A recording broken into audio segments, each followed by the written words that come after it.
Have you ever tried to negotiate or try to imagine negotiating with a rapist? Well, I did that, but I still got raped.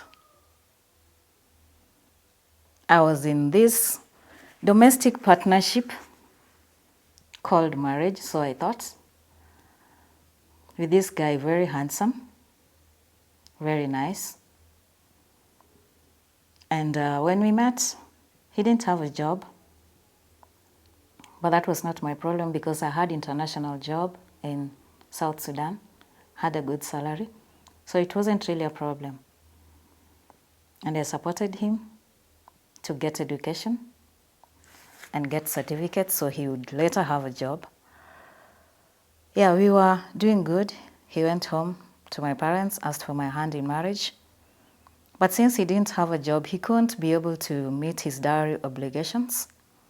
So my parents agreed that we stay together, and when he gets a job, he accomplishes what he had promised. But things did not really turn out as we thought it would. 3 years down the line, there was war in South Sudan. We were evacuated to Kenya, and I worked from Nairobi for some time. Then the contract ended because we couldn't any longer get donor funding. So my guy, or my husband then, or so I thought, got a job. And before he got a job, I had invited his sister to come and stay with us. And let me just tell the ladies that could be listening to me, please, let your in-laws stay where they are. If you want to help them, don't let them live with you. Because that is what made me get to here where I am today and me having this conversation with you. This lady, my sister-in-law, proved to be very good, and that is why I invited her over to come and stay with us. But when she came, things changed, and my husband totally changed. And now his sister would run the affairs of my house. And I asked, oh, when did things change? Because now Lydia, my sister-in-law, was doing what basically was my duty, except the bedroom. I was not so comfortable with it. When I talked to my husband about it, he got offended. And so our fights started. And it got from bad to worse. I had a house help who was also helping me with the shop because after my job ended, I opened up an Mpesa and a boutique. So I had a girl who was working for me in the house and also in the shop. But I'd made it very clear to my sister-in-law that the girl working for me is not a slave. We all have responsibilities, and in or her presence, we must do something before you go out. My husband didn't like that too. He said, how could you tell my sister that she also has to do this, yet we are paying someone? I said, yeah, that's how I've been brought up. So that's how we'll go about it. There was a day that something was not done correctly in the house by my sister-in-law, and she said she could not do it because there is a house girl. I told her, it's my rules in this house, and if you're not comfortable, you can go back home. And hell broke loose. My husband tried to hit me because I had spoken badly to his sister. This did not go well with me, and after this incident, things were never the same. We had a car which was in my name. Of course, it had been bought by me, but my husband was using it because I was not driving. I had a license, but I feared to drive. So, fast forward, things get really bad. Twice, he tried to kill me. Because I told the sister, he'd gone to work, and I told the sister, you also pack and go. or go and wait for your brother out there. Because now I could not even use my own car. My sister-in-law was basically the woman of the house, the car owner and everything. But I just had to be there because he said, my sister stays, or if she goes, then you also go. But if I have to choose, I have to choose my sister. There was this day that he came home and his sister gave him a wrong report about the day's activities. And he didn't even bother to check with me. He just came and he was furious, and I'm like, you're just coming home, what's up? Say, oh, you did this to my sister. I said, I did not. Have you verified? Then he said, you're not using the bedroom. And if you must use the bedroom, I will shed blood. And I asked him, whose blood? Say, you know me. I'll beat you. I really don't care if I kill or I want. So I thought he was really joking. And funnily enough, to this family that I was married in, they're all very violent. So I thought he was just blabbing. But he was serious. So when I tried to go to the bedroom by force, he tried to strangle me. I could not scream. And for seconds, I thought I would really die. It's the sister who said, leave her alone. So that passed. I didn't tell my family. And my mother loved this guy really so much because he was the typical man that any woman would want to have. So my mom didn't really want anything wrong to happen in my marriage. So each time we had a quarrel, he would call my mom and say, oh, Karen did this, Karen did that. So I decided not to share, and not even with my friends. But again, it's good to have siblings who understand. By the way, I've grown up in between men. I have 5 brothers. I had 6, but one is late. So there is this one guy who is my confidant. I just shared with him a little. And the second incident that now made me leave my matrimonial home, he was cheating on me with several women. And he didn't cover his tracks properly. I was doing some work for him. He had a deadline and he was going to church, so he asked me to complete it for him. He left his WhatsApp web on the computer on. Probably he didn't remember to sign out. So his conversation with his many women continued. And I saw all of it. It hurt me really bad. So when he came home, I told him, I've been suspecting that you're cheating on me, but you said you're not. What are these? He was not even sorry about it. He decided to storm out of the house. But luckily enough, I had taken the car keys. He demands, I need to use the car. I'm going to so-and-so's house.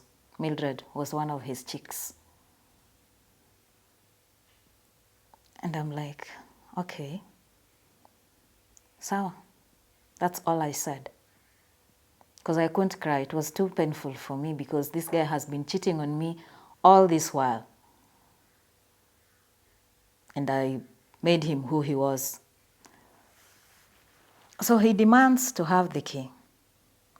And when all these things started, I had invited my cousin to come over because when he tried to kill me the first time, I was afraid this guy might just one day kill me and lie that something happened to me.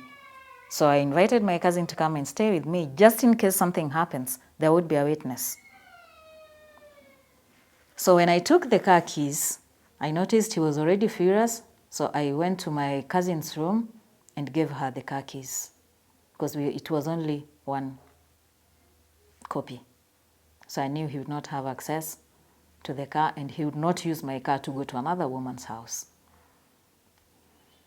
Then hell broke loose again. You either give me the key or I kill you. And he was holding a machete. So we are looking for the key. And in my mind is, how do I leave this house? Because if I don't leave this house, this guy will literally kill me if he doesn't get the car keys. And I'd warned my cousin, in case of anything, please be on the watch out. So my cousin is in her room, but is listening to what is going on, the commotion and all this, the guy demanding the car keys, the car keys. And somehow I managed to go to the kitchen, and it was like, where are you going to? I need the car keys. I'm like, I'm trying to look for it. Yes, I had it, but I don't know where I've put it. Allow me look for it. But if you're shouting, I can't concentrate. And somehow I get to the kitchen. He didn't follow me to the kitchen. And there was a door that we had from the kitchen that we'd exit from. So I ran to that door and left to a neighbor's house. So when I got to the neighbor's house, the man was standing outside and was like, hey, where are you running to? I'm like, please, my husband wants to beat me up because of the car keys, which I don't know where it is, and I don't know why he's looking for the key, and the car belongs to me. So the guy says, okay, don't worry, he will not beat you. In no time, he already reached the neighbors, and he was breathing fire. I had to literally run and left the neighbors standing. I really don't know what happened behind me, but I literally ran, and this was at 11 o'clock at night. With nothing in me, I ran. We were staying in some place called Rungeri. It's some kilometers after Kino. So I ran to the roadside, and I knew there was a prayer center in Kikuyu, and I walked all the way to Kikuyu. Unfortunately, the prayer center had already been closed at that time. So I speak to the guard and say, please, help me with your phone. I need to make a call. I'm in deep shit.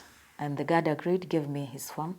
I called my brother, and I said, I am stranded, this is what has happened, and I don't even have a place to sleep. And it's like, okay, fine. Where can I send you money? I'm like, let me try to speak to this guard. If he'll allow me spend the night here, I'll spend the night here. I don't even want to sleep because I'll not sleep. I'll sit here and, yes, wait until tomorrow.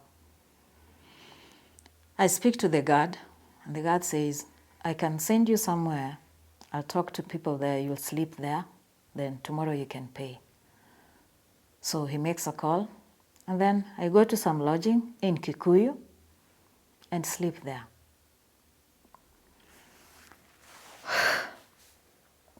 Waiting for what will happen tomorrow. My brother checks later with the guard, and the guard calls these other guards where I'm sleeping, and they say, yeah, we gave her a place. So I can't talk, I can't do anything because I don't have my phone, I don't have anything. So in the morning, I go back to the prayer center, and I tell them what has happened, and they agree to host me. Then at least I could use their phone to call my cousin and say, I need ABCD, please take them from the house, I'll pick them from the shop. 3 to 4 days went by.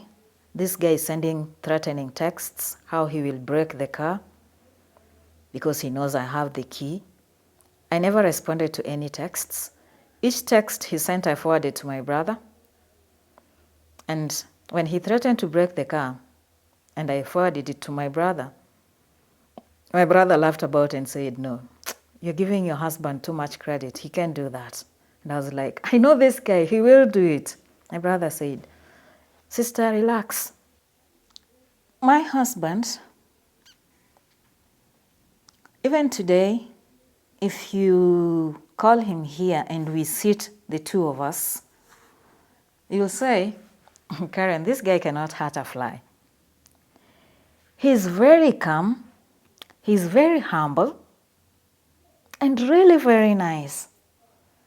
And me, I'm the loud one and the strict one, and with rules and with this and with that. So basically, my family, apart from this one brother of mine who did not rhyme with my husband, they all believed the problem in this marriage is our sister. Though no one was courageous enough to tell me, but somehow in our talks, you could tell these people kind of blame everything happening in my marriage on me, but nobody really had an idea. But this other brother of mine that I used to share stuff with knew that it's not rosy as other family members think. So I pray Monday, Tuesday, Wednesday. I have a dream. And in my dream, I see my husband driving the car. That was around 3 a.m. when I normally wake up to pray. I woke up and prayed. I never slept again.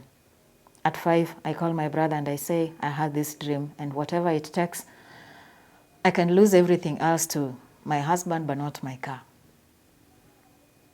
He says, what now? And I tell him about the dream, and I say, I'm going back to the house. Let him kill me if he wants to. I was like, sister, no, you can't do that. I say, no, let me take the risk. I've prayed about it. Let me go. So I went. And just exactly as my dream was, the car was not there. And I got the courage and gave him a call. He didn't pick up. He said, send me a text. And I asked, where is the car? He says, I have it. I'm like, did you tow it? He says, no. I'm in the garage making a spare key. I said, okay. My brother left everything that he was doing and took a plane to Nairobi. And he says, I'm coming right now, and we are going to pick your car. Then he calls my other brother who is in Nairobi. And he tells him what has happened, and he says, no, that is a criminal act. So we go and I send him a text. I told him, I'm here to pick the car. So we pick the car. And my brother goes home to his house with his wife, and he says, sister, you go home. And as I said before, to my family, I'm known as Ejay. He says, Ejay, go home. Call me in case of anything. So I go home. I get home before my man, and he gets home after me. And I still got home prepared evening uji for him. So when he got home, I just welcomed him like nothing happened. And he said, I don't want you to cook me any food. I don't want any food from you. This marriage is ended. I say, is it because of the car? I was calm. Somehow God gave me the strength. Say, this marriage is ended. Then I asked him, were you married to the car? He said, nope, this marriage is ended. I'll marry one of those ladies that you saw me chatting with. I'm like, okay, no problem. The things didn't take long. All this happened within a span of 2 months. Things changed like... I didn't know this was my man, and that is why even after he said this marriage is ended, I thought he was joking. Ladies, let me tell you that it takes a single day to destroy a marriage of 20 years, because we were so good 3 years, but in a span of 2 months, everything had gone so bad, really so bad, that my husband saw me like an enemy, and his sister was... I can't just imagine, but all in all, they mistreated me with the sister. After I had come back and the car had gone, 4 days I still stayed in the guest room praying and asking God to restore things to normal, but it didn't work out. I would come home, they have prepared food, eaten, washed the utensils. My cousin had been sent away from the house, so she was basically living in the shop. My shop had an accommodation behind, so my cousin was living there. And finally I tell my brothers, I can't take it anymore. I had grown thin. I'm generally a small person. The highest I've ever weighed is 53 kgs. But when all this happened, I reduced to 47 kgs. And by the way, for records, this guy reduced me from a millionaire to a pauper. I was a millionaire. I built our matrimonial house back in their home. I renovated his mother's house at a cost of over 300,000. I educated him, so I spent money on him because our plan was, let's do all these things so that when he gets a job, we will concentrate on our family and our kids who had not come. So my brother helped me to move my items. But before then, him and the sister packed everything of mine and put them in a dog's house. We had a dog and we had a very big house for the dog, a very big room separate from our main house. Put them in the dog's house, and he could not speak to me face to face. He would just send text. And we are in the same house because I was living in the guest room, and he says, your things are packed. Take them out of my house ASAP. We moved with my cousin to a new house. This was April 5th, 2019. Heartbroken, broke, but I had my family's support. Thanks to the unity and thanks to my mother who taught us to be united no matter what. So I said, okay, fine. God, we are here. My marriage has taken this turn of events. I will pray for 3 months. If you don't give me a feedback, I will let go. And I did exactly that. So April, May, June. And talk of good friends from church. There were 2 ladies that prayed with me, visited with me. I didn't share with my elders in church. Neither did I share with my pastor. I know you'd be wondering, why? Because I just love my private life private. Elders have wives. Maybe I was afraid if I shared with them, they would share with their wives, and their wives would share with others, and within a short time, the rumor will be everywhere. And this would not be so good because I was a personal ministries leader that year. So I really didn't want to go through that journey of having to deal with gossip and dealing with a separation. So I decided just to opt in these 2 friends of mine, BT and Tina, and my male friends. By the way, I don't keep female friends apart from these ones that I can trust. I keep male friends. Talk of this guy. So I called him Sanchez. He's been my friend for the last 10 years. So I told him what happened. And this guy was ever there when I needed him to be there. He was my support system. He said, Princess, anytime, anything, just give me a call. And he meant his words. Sanchez, I know you know, ni wapi tumetoka, but he was there. Then April, May, June, July, the time I gave God to give me an answer that my husband returns or comes back to his senses, ended. I worshipped my husband. If I would call him here today, you'd help me worship him. He's extremely handsome, and he wears glasses. And for me, all I wanted was my marriage to work. Even to his mother, I only spoke once. I loved my husband so much so that even when he would say, please, walk from here to Kakamega, I would do it. For my husband, I would do anything, just so that he knows I love him, because I wouldn't imagine life without him. So reporting anything, domestic violence, because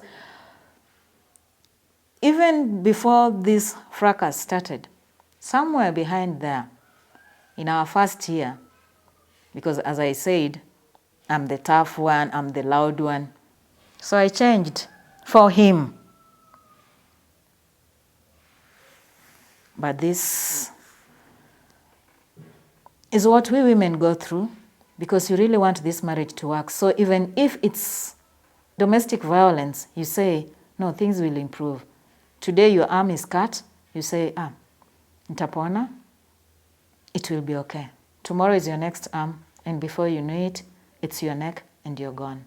Please, don't get to that level. And that is why when it got to a point when I was starving, I had to leave. I've always thought that my story, the devil went to God and said, probably Karen loves you and worships you because you have given her a good job, you have given her a good husband, you have given her a good marriage. Now let's touch her marriage. Okay, that is what was going on in my mind. Because when my marriage was touched, everything else became negative. Anything I tried failed. My shop was not doing well. My health was just haywire. And things were not just working. So I was calm. And I go to this sister's house. This was on a Sunday, so that I start the camp meeting with everyone else. Our guest speaker was Pastor Casey's of Baraton. So, Sunday night, we go to bed. And in this second bedroom, my friend's daughter was also sleeping in the same room in a different bed. I really can't tell where bed bugs came from. This was an extremely clean house. I was beaten so much by bed bugs. I woke my friend up and told her, hey, I can't sleep. It was like, what's wrong? I said, bed bugs all over my bed. She checked, she couldn't see anything. And I was like, see, my body is swollen everywhere. It's not mosquito, these are bed bugs. And she told me to try and sleep in the sitting room. So I tried to sleep in one of the seats. And even there, I still got beaten. At around 2 a.m., I told her, no, I can't. I just have to go back home. She called an Uber for me. So I went back to my house at around 3 a.m. because I didn't really want to miss the devotion of that morning. But somehow, I was very tired when I got home, so I just slept and went to church at around 10 o'clock. That was on a Monday.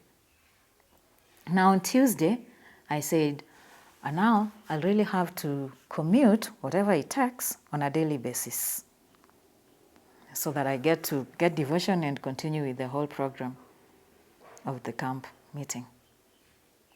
So I wake up, and I didn't really think something would happen in the morning because I had stayed in this new place for over 3 months. I love exercising, and I do this early in the morning. My morning runs takes place at around 6 to 6:30. So this place was really safe, very safe. So I wake up at 5 on a Tuesday, prepare, and leave my house at around 5:15, walking to the main road, which was not very far. And I walk like 3 to 4 minutes.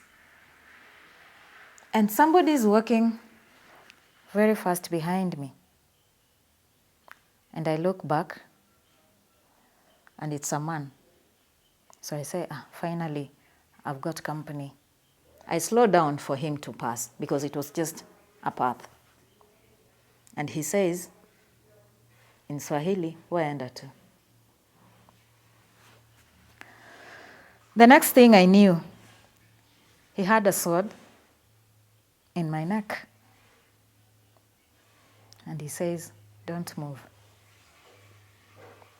In that instant, my bag dropped. And the courageous me, I tell him, I'm going to church. Just take what you need and let me go. And during my service in South Sudan, I was trained by UN that when you are under attack, do not provoke your attacker because you may not know how many they are or what weapons they have. Provoking might lead to something very fatal. So I kept that with me. And at that moment, I just stood still and told him, take everything you need and let me go. I'm going to church. And he said, pick up your bag and open it. I need to confirm if you're really going to church. I had my Bible, songbook, and a book called Great Controversy. So he says, okay, I will not hurt you because you're going to church. But on one condition. If you follow my instructions, I won't hurt you. But if you disobey, then what I'm carrying in my hand is not a stick. I will use it. It has not dawned on me that I'm under attack. So I'm still not really in my senses. And he says, take this road. Where we were, there was a junction. And he says, take this road. And something very unusual, there was no one on the road that particular morning. How, I don't know. And the road I was told to take, there were homes on both sides, but nobody was coming out. And I was like, what's really happening today? I was asking myself. So the guy is still holding me, and I'm like, but you said we walk. Just let me walk freely. I cannot run. You're having a weapon. I'm not having anything. Then he says, stop making noise. Walk.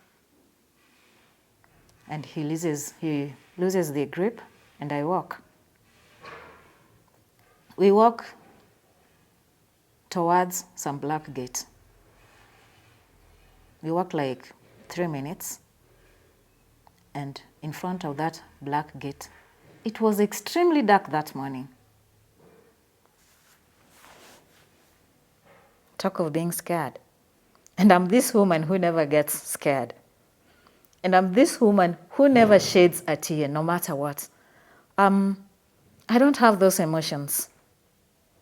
But that day, I don't remember how many buckets of tears I shed. And it was the first time that I realized that I'm a woman and I need to cry. But before I cried, he said, let's walk. So we stop in front of this gate and we stop. He says, stop here. And because I was told to obey instructions, in order that I may not get hurt, I obey the instructions. So I stop. I was wearing a trench coat because it was in the morning and it was cold. And normally, if I'm wearing anything with a pocket, I don't put my phone inside the bag. So my phone was in my pocket of the trench coat. And we get there. He's holding my bag and searches my pockets. And I ask him, what are you looking for? He says, I'm checking if you're having a gun. Are you a cop? I said, no, I'm not a cop. I'm an administrator. He said, do you work for the county? I told him, no, currently I don't have a job. Then he searches everywhere in case I have any weapon. By the way, there is something I learned in South Sudan. Always work with a weapon somehow, somewhere. So in my bag, there's always a screwdriver. In case of anything, I can use it. That particular day, that screwdriver was not in my bag, thanks to God, because I imagine what he would have done if he got it inside my bag. He searches me and takes a while.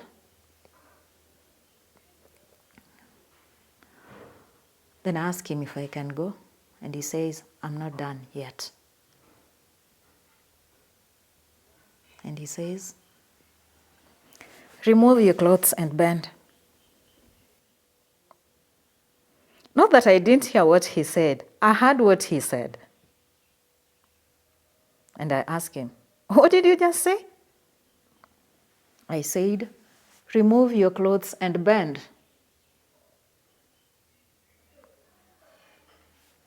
I told him no. Instead, I'll kneel down and pray. Can I pray? He said, the reason I've not used this weapon that I have is because you're going to church. But stop wasting my time.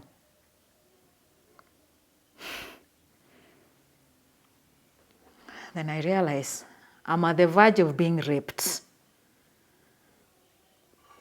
But we are on the negotiation table. And I tell him, listen, you want me to remove my clothes. Why? Because I just needed to confirm that this guy wants to rape me. And all my life, since I was a kid and knew about what it means to be raped or defiled, I always said one prayer, God, never ever allow me to be raped. And this was the day that I really needed to prove if my God existed. Honestly, I knelt down in front of this guy and prayed in his hearing. When I was done praying, he said, okay, fine, you have prayed, remove your clothes.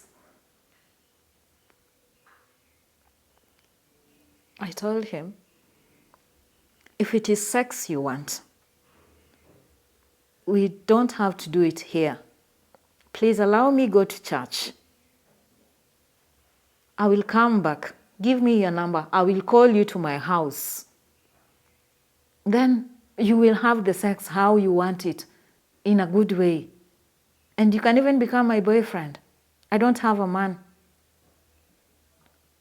Me trying to negotiate.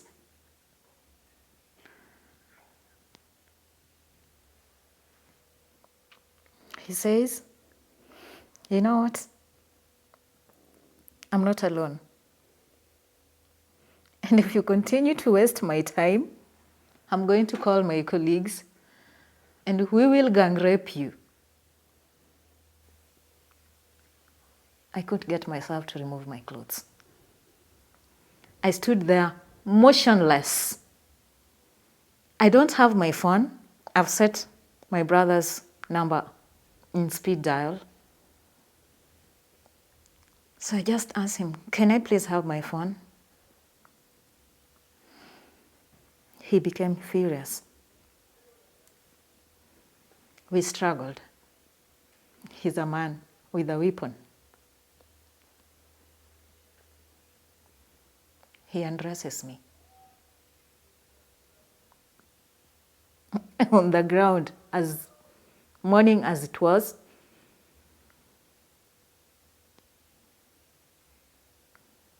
yes, despite my prayer, despite my pleas, the guy still raped me. And when he was done, I thought I could leave.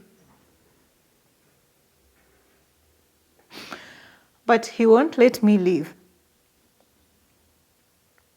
He started afresh. And not to rape me this time.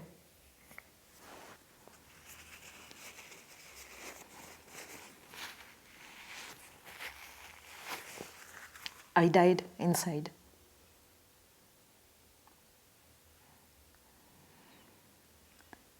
He sodomized me.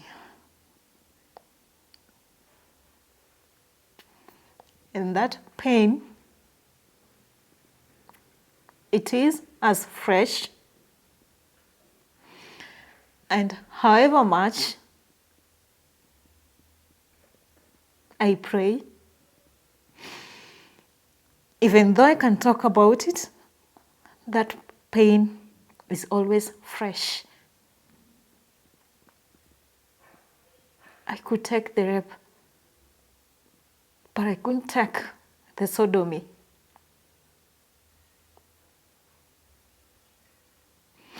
When he gets done, he says, wipe yourself. I get up, I'm bleeding from my genitals and from my rectum. And how am I supposed to wipe myself? With what? I ask him for my bag. I remove my handkerchief. I wipe myself and put it in the bag. He removes it. Gives me back my bag. Gives me my phone. And he says, dress up. And don't cry. How am I supposed not to cry? But I couldn't answer. I didn't know myself. I didn't know what had just happened. I got to dress up. And I said a prayer. I couldn't call anyone because to me, I had not been raped. I just had an infection. That is what I kept saying. I said, Karen, you have not been raped. No, it's not you. You had prayed about this. You have prayed about this for a whole year. You have not been raped. You have not been sodomized. You're okay. It's just an infection that you have. And that is what most women go through, and they never heal. I was there. I stood. And I remembered that I can still pray. I asked God, I've been raped. I was not going to a club. I was going to church. But you allowed me to get raped. Now give me the strength to go to church. I just needed somebody to pray for me, to give me the strength and tell me, Karen, this is just but a dream.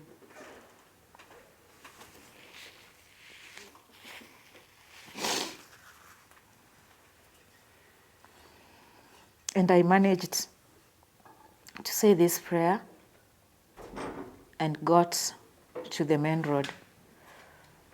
Remember, he had taken the money from me, so I didn't have any coin on me. And as I said, when the devil really wants to do something to you, he really closes every other avenue that help would come from. It was now 6 in the morning and no shop was open. So I couldn't even access any Mpesa. So I go to some boda boda guy and I tell him I am sick and I'm going to the hospital and I don't have fare, but I have money in my Mpesa. Can you give me 200 shillings to border mart? And this guy said, it's okay. You send me the 200 plus withdrawal charges. Withdrawal cost. And I do that, and he gives me the 200. So I managed to take a mat. Me struggling really to walk. I don't want anyone to notice what has happened. Women, you know, in our bags, you never miss a panty liner or a pad. So because I was bleeding, I got a place to be able to change. I get to church. And I mentioned earlier that when this guy sent me packing, there was this friend, Tina, and BT. Tina stays next to the church. So I go to her and tell her, I need to use your house. Come with me. It was like, but you're not looking okay. Are you sick? I just told her, stop asking questions. Let's go to the house. So we reached the house and I told her, I have an emergency. Call me the pastor. So-and-so, so-and-so, so-and-so. Those are the elders that I trusted.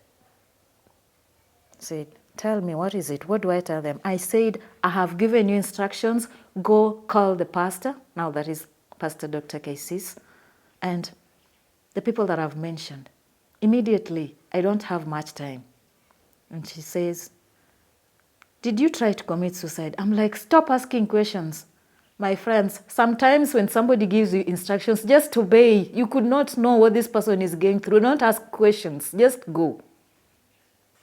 Okay, so she noticed something is amiss. So she goes. When she left the house, then it dawned on me that, Karen, you're here. You're not in church because you've been raped. I cried. I cried. Even when the pastors and the other elders came,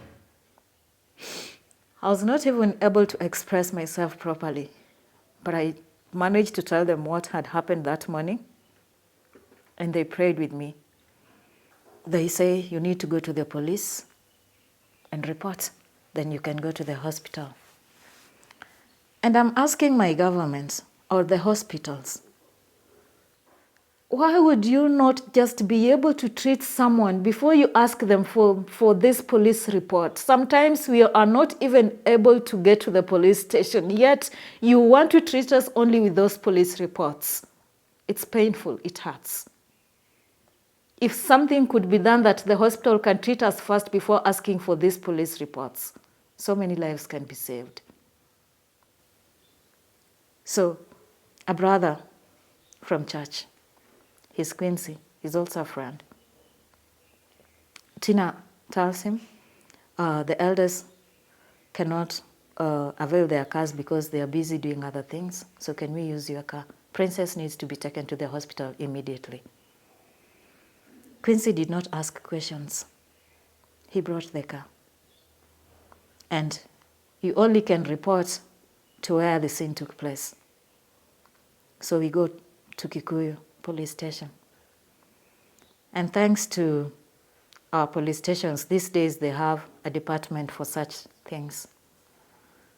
So we go and report, and they were very fast.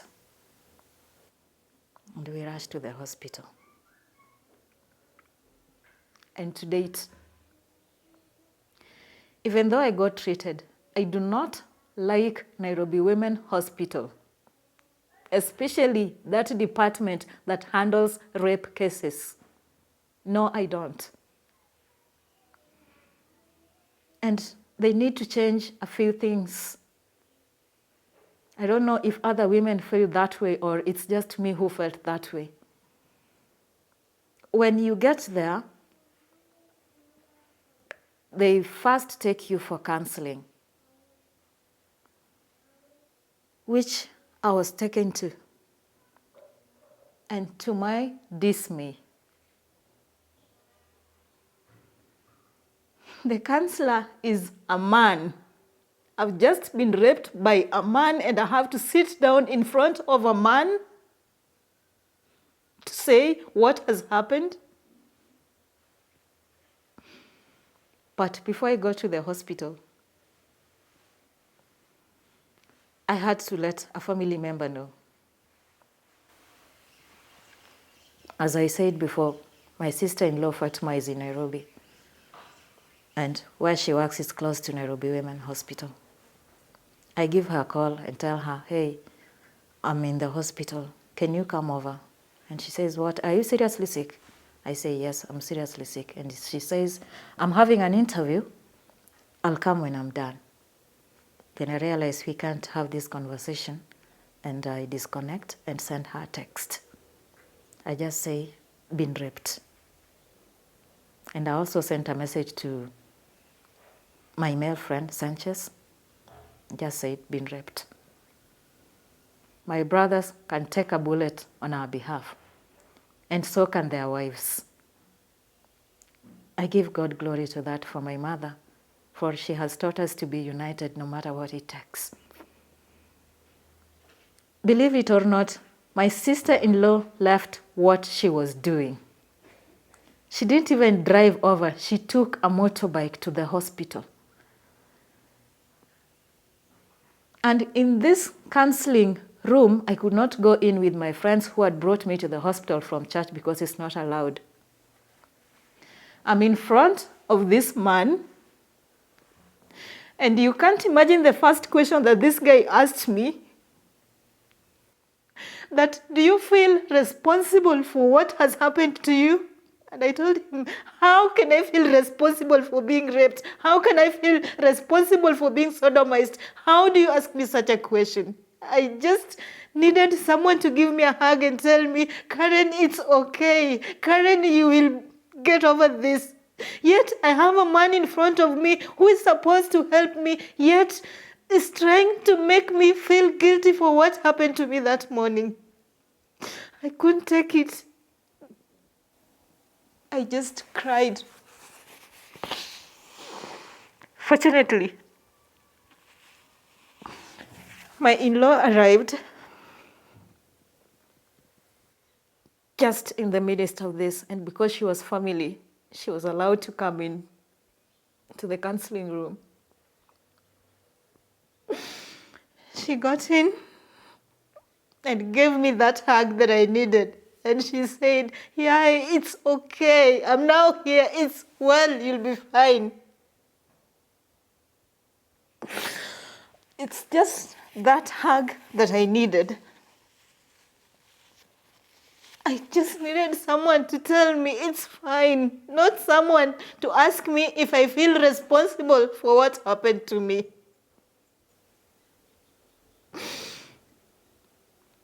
She sat with me. The counseling session did not go on. She just sat with me as I cried. And I can tell you, sometimes allow people to cry. Don't ask them questions. Don't ask them how they feel. Just let them cry. If they want to vent, allow them vent. I cried.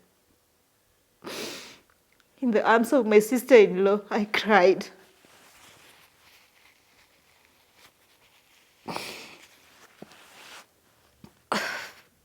Then, when I couldn't cry anymore, she said, we need to get you to see a doctor.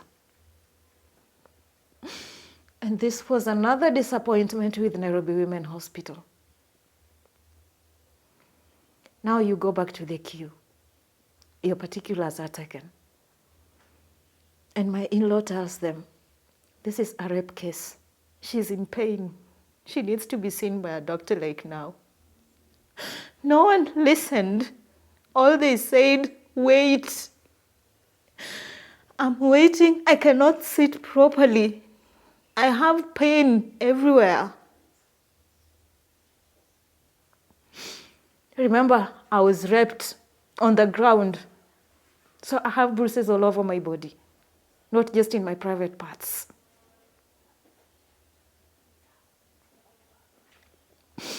My sister-in-law tells me, yeah, it's well. I have called JB, and he's on his way. Now JB is my other brother within Nairobi. And my brother JB is like me. He's not in touch with his emotions. So he comes to the hospital. And for the first time, I saw my brother in pain. He said,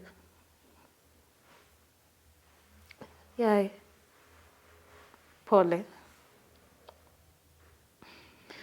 He writes, he says, I've done stories for other women who've been raped, but I never knew that one day it will get to my own sister. He didn't cry, but I saw him fight tears. For the first time, I saw the pain in my brother's eyes. When a family member is raped, it affects everyone in that family.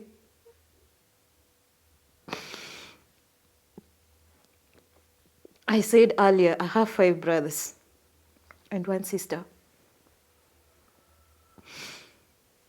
2 of my brothers are at home, and my sister, they all work at home. My mom is hypertensive. So we could not let my siblings at home know what had happened to me, because they would then share with mom, and mom would not handle this. To date, even as I'm seated here, my mom does not know that I was raped or what I went through. She knew about the breakup with Moses, and that is all that she knows stresses me up. To mom, in case you get to hear this from whichever source, just be rest assured that you taught us well and my siblings handled the situation. I'm fine. So we are at Nairobi Women Hospital. From morning, I got attended to at 7 p.m. This is someone who's been raped. And just because I was not taken there in an ambulance, it did mean I was okay. I was not. Nairobi women, please improve on this. If you could treat any rape case as an emergency, you'd help many women. I died very many times in that seat. I feared to eat, though I was hungry. And the reason I feared to eat is, one, because I didn't want to go for any short call or long call because of the pain that I had down there. Man, when you rape us, this is what we go through. It's not just you released what was bothering you, but this is what we go through. Finally, I get the treatment at night. And my family members, my sister-in-law and my brother, and the 2 ladies who brought me to the hospital, and Quincy, they stayed until around 8 p.m. when we left the hospital.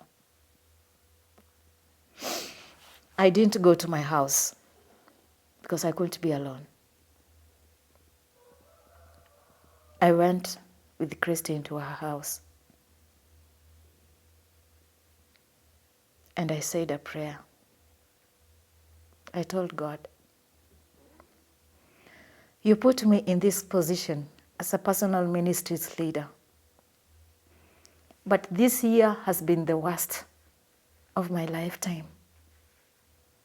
But all the same, give me the grace and allow me attend the camp meeting to the end.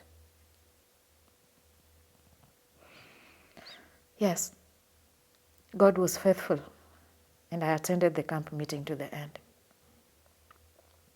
Except those who took me to the hospital and the pastor and the elders who prayed with me, no one else knew what had happened. The camp meeting ends. Then I go back to my house. My cousin comes back. She doesn't know what happened. I don't get to tell her because she's younger than me. And just for records, I'm in my 40s.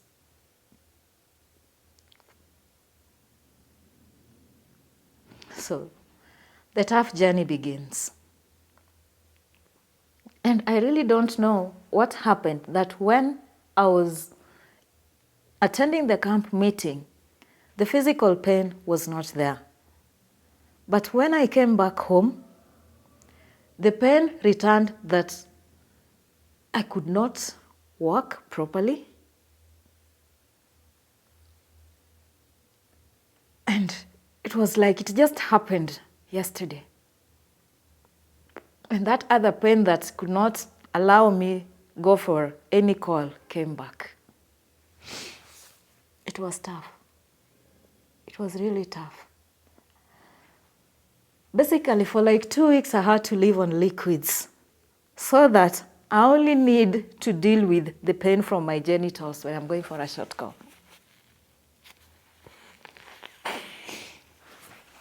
Because you can imagine you have a wound on both sides. How are you supposed to live?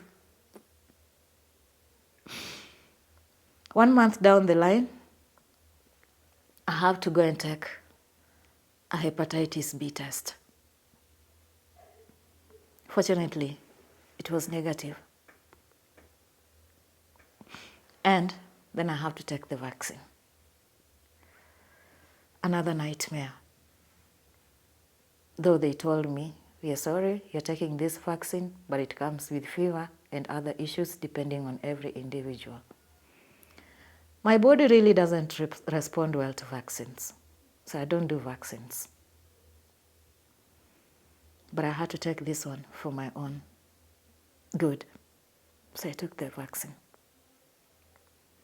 I went home, and at night, the fever was extremely high.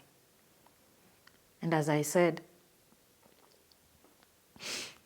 my family members were there and they would do anything for me. But they had already done too much. They were paying my bills. They had already made arrangements for me to shift because staying in the same environment where you were raped was not a good idea for my healing process. They had already made arrangements for me to shift, put money in place. I really didn't want to bother them much. So at night, my fever has really gone high. My cousin used to sleep in the shop because for security purposes, I didn't want her to move up and down with money because she used to close the shop at around 8 p.m. So I said, from Monday to Friday, you'd just be sleeping in the shop and then come home over the weekend. So I'm alone. I give a call to my friend. I tell him, Sanchez, I'm dying. And he says, okay, fine, I'm driving over. He comes, and I tell him what to do to have the fever go down. He's not a man related to me, but he had to do this. Talk of the gift of friendship. Some people are genuine friends. Sanchez stood with me like my brother would, like my sister would. And I owe it to him. He helped me. I was able to go down. Somehow, I managed to go back to sleep. But Sanchez stayed. I woke up in the morning and I got him in the sitting room and I asked him, so you didn't go back home? He said, no, you really looked so bad. I couldn't. I never saw any other counselor. Why? Because whoever I thought was a professional in the hospital handling rape cases disappointed me. I decided I'm not going the counseling way. I'm handling this and I'm doing it with God. And I told God, you're either with me in this or not. You choose. If you died for me or you went through all that pain for me to also go through this pain. I'm not you. I cannot be Christ. So you need to do this with me. You know I'm broke. I don't want to go and pay money to a counselor that will not help me. And will I even find a counselor who've been raped before to share my story with? Or I will go to someone who will tell me about what they read in books or what some professor told them in college. Remember this, I'm talking to God one-on-one. I got to a point that I couldn't really go down on my knees and pray. No, I decided God is going to be my partner. We are going to converse. And we are going to reason together, just like he says. I would tell him, hey, you say in the book of Isaiah 1:18, come, let us reason together. And I would tell him, that other part I will not tell you, because this is not about some sins to be talked about. This is about me and how I am feeling right now. You got to handle it. Let us reason. You put me in this position to work for the church, and now I can't do my duty. Then why did you give me the position? Or the position, where did it come from? As I say that I'm a strong-willed person, suicide has never been an option for me.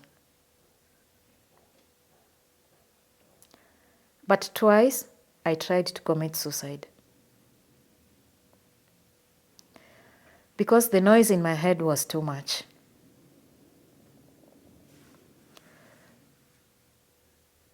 There is a certain hairstyle that I cannot look at, even now. That man who raped me had that hairstyle. There is this Masai shuka, which is blue.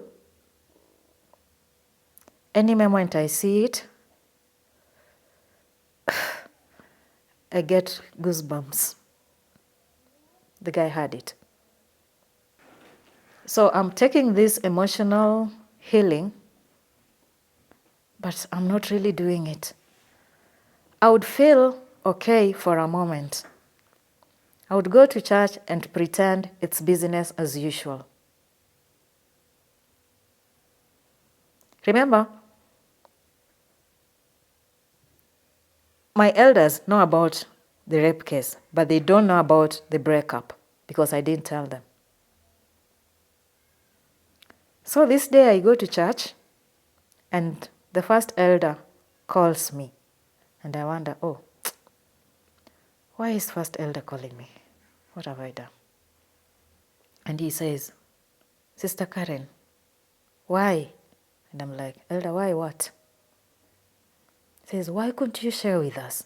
You were going through a separation and you couldn't share. Why? We got news from pastor in Kisii County. I tell him, yes, Elder, I did not.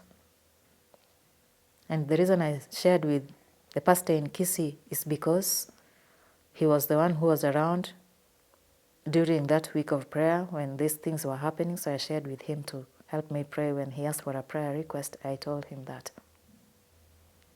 So then I get to give Elder the story. And they arrange for a visit. I would advise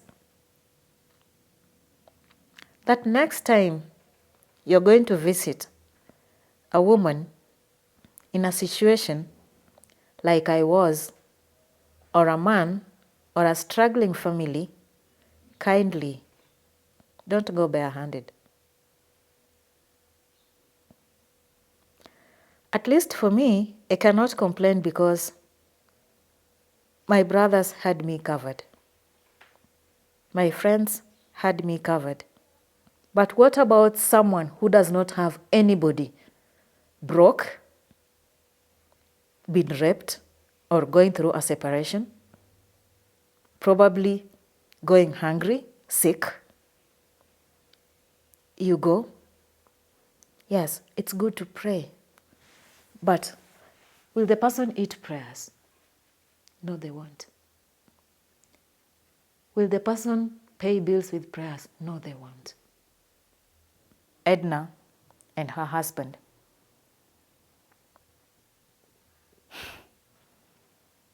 had to sit me up a whole day. They were my neighbors. I met them in this new church, Tessia Central. Not that I changed my membership, but it was the nearest to where I had moved. So in the morning, when I have decided between me and God we are done, I am joining Al-Shabaab, and my first target is Moses and his family. And I was going to join Al-Shabaab and be a suicide bomber and die if it was going to cost me death. And I told God, me and you are done. Then I called this other brother of mine, this who is my confidant. So I call him and I tell him, so you know what? I'm going to prison. And he says, why? I said, I've chosen to go kill Moses and his family and go to prison. Because I wouldn't be suffering this much if Moses didn't make me change my life and move to this other place that I really didn't know well, and in the process I got raped. I blame him for what happened to me. He messed up my life. And he says, no, you can't do it. We did have a conversation. All I remember, he said, you can't do it. But that morning after I had called him, it was 6 in the morning. I didn't sleep that whole night. I had very many nightmares. The incident repeated itself very many times. I got raped very many times. I got sodomized very many times. That night was hell for me.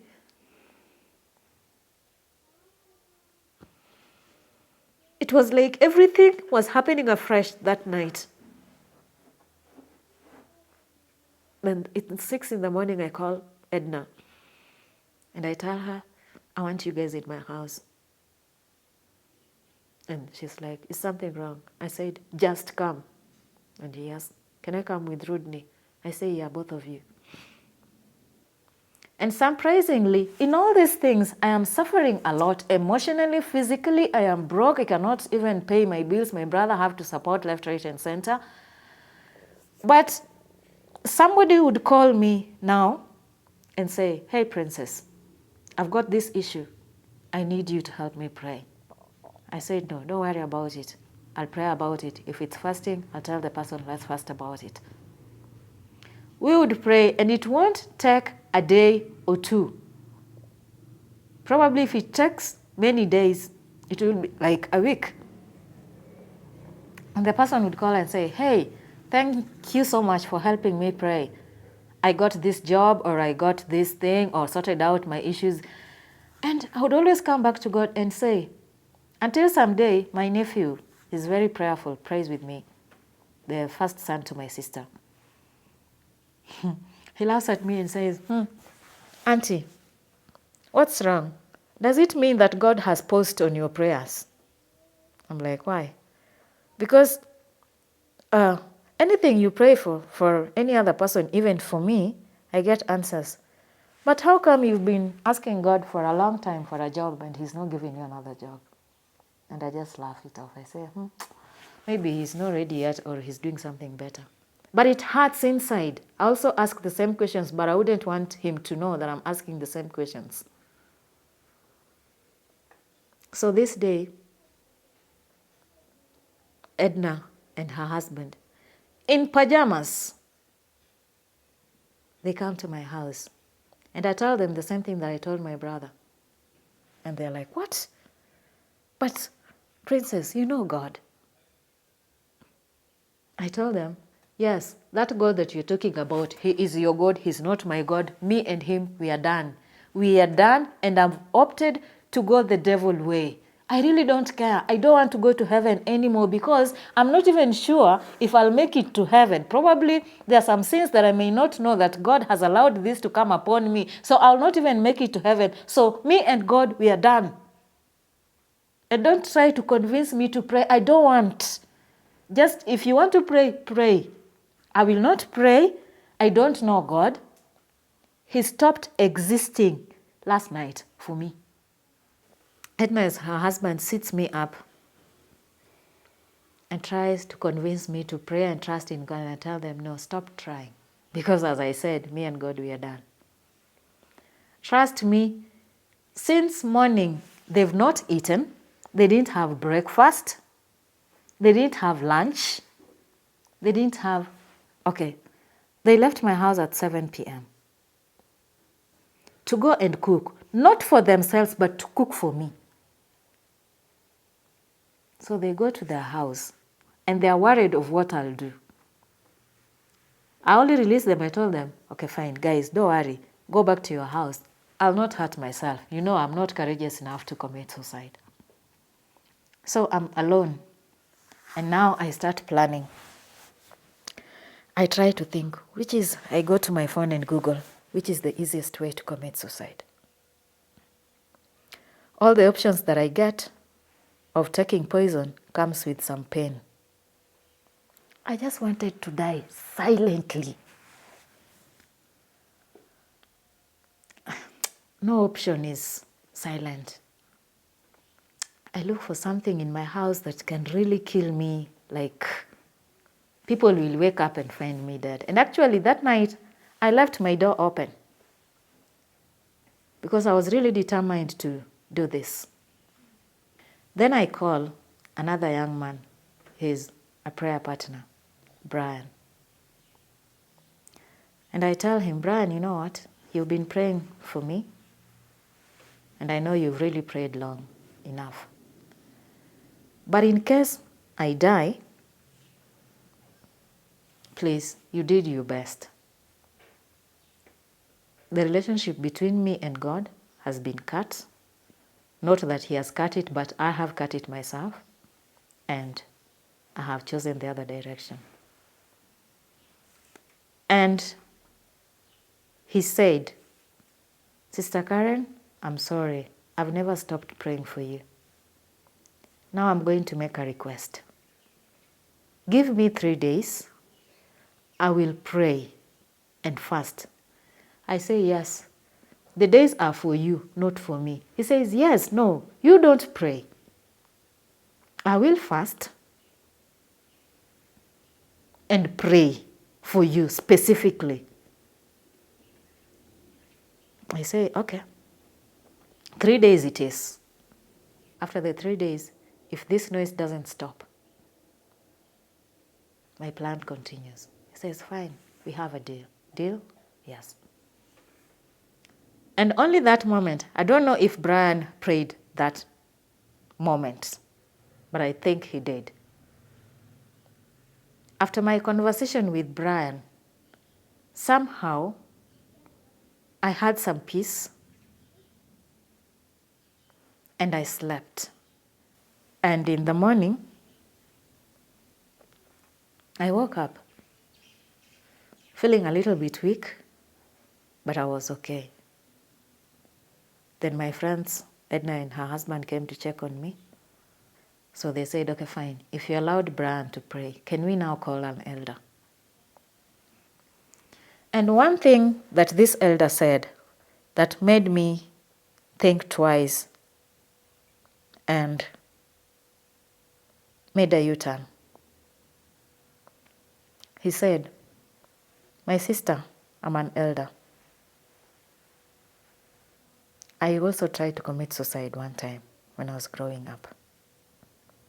So if you want to commit suicide, I can relate. I don't know your story, but if you wanted to commit suicide yesterday, I tried it. And for me, I even took the poison. Now Elder is giving me his story. I even took the poison, but somehow the poison did not work. And Edna's husband tells him, but Elder, now you're encouraging Sister Karen to commit suicide. And Elder tells him, no, I can relate to what she's talking about. I know how it feels for somebody to reach that extent. Don't tell her about God. Because at that moment, she or he is the only person that understands. Just go aside and pray, but don't tell that person who wants to commit suicide. Allow her to get angry. Allow her to tell God what she wants. Allow her to say anything. Of all the elders that prayed with me, only Elder Masese faced reality with me in my journey of emotional healing. At that moment, I made a decision to leave. He said, you don't have a job now, you're doing business and it's COVID season and I know things are not really good. I don't have enough. I don't have much money, but I'll leave you with what I have. And I said to myself, oh, so there are some other Adventist elders who can bless the people that they pray for. I said, okay, fine, elder, thank you. So he sent me the money. Though I didn't tell him that I needed money because, as I said, apart from my business, my brothers supported me all the way. After Elder Masese spoke to me and prayed with me, I learned that I don't really have to pretend to God. God is a friend, and I can tell him whatever it is that I want. There was this period that I really didn't want to tell my brothers that I've not paid my rent. And the government owed me some money. There is this verse in the book of James that says, God shall be a father to the fatherless, a husband to the widows, is it? So I read that verse to him and I tell him, you know, me and Moses broke up. And you know, when we were breaking up, I'd already used the money on him and his family. I didn't spend money on my family and I don't have any money in my accounts. What I have is my investments and they are long-term investments, not anything liquid. So, I don't have money and I haven't paid rent, not for the shop and not for my house. So, you're my husband. I want the rent paid and I'm not going to call my brothers. My brothers get money from you. Why you cannot give me money directly, I don't know. And remember, we are not just talking about money. I've not healed completely, so also take care of that. Because I need to go out there and live. I wanted to die, but I didn't die. I wanted to join Al-Shabaab, I did not. So because I chose to be on your side, you either be on my side or let me know if you have not made up your mind. Remember, this is God I'm talking to. And trust me, that same week, the government paid me. I used to keep dreadlocks. They were very long, up to here. And as I was saying, if the devil decides to attack you, he will do anything just to make you curse God and die. In the same period that I was going through this healing process, emotional this and physical hurt this, I got an accident when I was mopping the house. The door hit me and there was this sharp place at the handle, pricked my head and the cut was really deep, so I had to cut my hair. And that is why I'm in this crazy hairstyle of a man. So I just want to encourage someone out there. The reason I'm doing this is not just because I want someone to sympathize. I don't want a donation because these days we do these things for money. No, it's not for money. It's for that woman out there who needs that hug that I needed that day. That my sister-in-law just got there on time to give me that hug when this counselor, who is a man, and I've been raped with a man, asking me a stupid question if I feel responsible of having been raped. There are women out there that are raped daily. Or they get defiled, children get defiled daily. But they don't have anyone to talk to. Karen is here. I'll give you the audience. I can relate to your story. I can give you a crying shoulder. So, male fraternity, my plea to you. What I went through, if me in my 40s went through such pain, and then I have to live with it. What about a 3-year-old girl that was defiled by an uncle or a brother or a stepfather? How many years? Yes, I was in my 40s. Probably I'll not. Lifespan of a human being these days is 60, 65. So I will not really spend so much of my time with that scar. But what about this girl? How many years of her life is she going to spend with the scar? Do you people really think? No, it's not right. Stop raping us. Men, this I can say as many times as I would want to. My president, clean up the system. When we have clean systems, all these crimes will reduce.